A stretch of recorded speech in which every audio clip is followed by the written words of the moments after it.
So I grew up as a pastor's kid in church every Sunday, every program that went on, choir, camp, everything.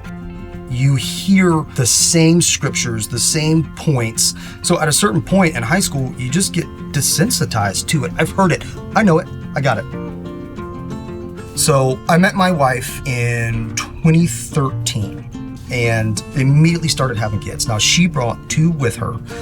So it was almost like I immediately became a dad and I loved it. And then we immediately started having our own kids. We had 3 kids almost back to back to back. I guess you could say life was what I wanted it to be at that moment. The troubles really started in the marriage in about 2020, when there was infidelity in the marriage. I find out about it, and of course, it's just an explosion of emotions for me.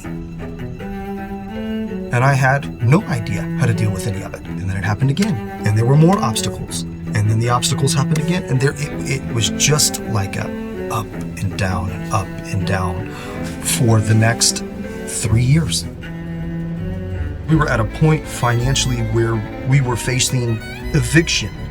December 23rd of 2023, 2:30 in the morning, checking on my kids. I go from room to room and they're asleep, and I'm just sitting there praying, God, like, I don't know what to do within the next 6 hours. But in 6 hours, come 8 o'clock, I know that the family will be no more, that we will no longer have a home to live in. Everything crashed that night.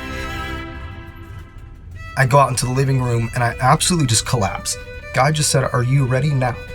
It's almost as if God had allowed me to be brought to a place where I had no other option but to acknowledge that what I had been instilled with my entire life wasn't just stories, it was real, and it could become reality for me if I only just accepted it.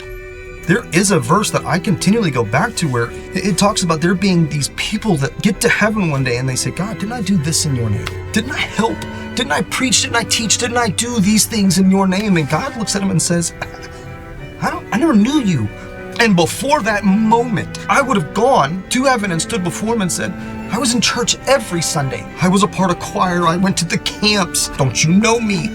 And he would have said, I have no idea who you are.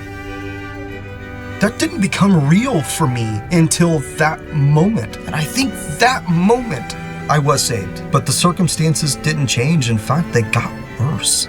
The next morning, we wake up and we have nowhere to go. We have no home. At that point, my wife left and went on her way. And I'm sitting here and I've got these 3 boys. Thankfully, through his grace, through his provision, God gave us a home. He gave me a place to keep them safe, to provide for them. On this side of everything, I would almost rather now spend my life, rather than reading theological books to debate people, I'd rather just be able to sit down and tell people like, hey, Jesus loves you no matter the situation you're in, what you've gone through, what you've done. Jesus loves you right where you are right now, and chase after that. I got baptized at Beach Baptism this last year, and I had all 3 of my boys and my stepson there to watch me get baptized. And now the conversations are coming along. Just the other night, my 8-year-old asked me, he said, Dad, what do I do to go to heaven? That is the grace of God. They've been able to see a real transformation in me, and it is beginning to create a real transformation in our family and in them. And that is the grace of God.